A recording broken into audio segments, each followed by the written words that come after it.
Yeah.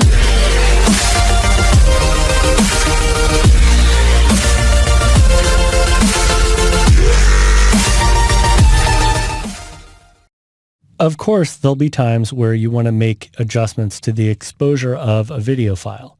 I encourage you to use levels to make those adjustments so you can get a real-time feedback as you make those adjustments. To show you what I mean, let's make sure we have layer 1 selected in the timeline and then go up under Effect and go to Color Correction and choose Levels. With Level selected, we get this box with another gradient underneath of it. And as I'm looking at my image here, I can tell that it's slightly overexposed.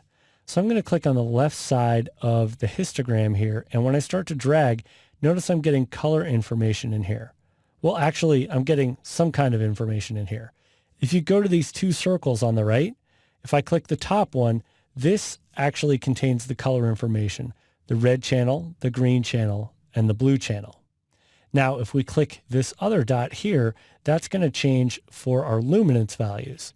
And since we're making adjustments to brightness, this is exactly what we want. I want to make an adjustment to the luminance. So I'm going to go ahead and just click and drag on this left arrow here. And what this is doing is making an adjustment to the black levels.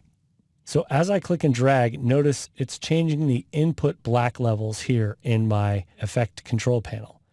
As a general rule of thumb, you want to drag the little triangle all the way till you get just to the edge of where there's image information. Now, if I continue past that, as you can see, I can create a stylized look. I don't generally recommend this because this process is also known as crushing the black levels, which is generally not recommended. So let's just drag it till we get right to the edge there. And then we could also make adjustments to our gamma settings, which are our midtones. So I could click and drag, and if we want to brighten up the image, we can drag them to the left. If we want to go ahead and darken the image, we can drag them back over to the right here a little bit. Since we have information all the way on the right-hand side of our histogram, we don't really need to make changes to the white levels.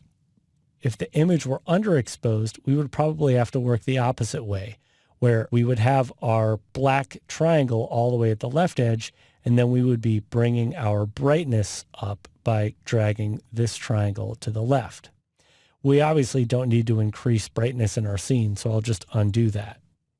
Now this gradient down here at the bottom will allow you to make adjustments to the output of both the black and white levels. So if I click on the output of our white level here, I can bring that down, and now the sky doesn't appear nearly quite as vibrant. I still have white levels here inside of my light, but it's not coming straight from the clouds. So anytime you want to make adjustments to the exposure of your image, I encourage you to use levels. That way you can see exactly what's happening by checking out the histogram. Yeah.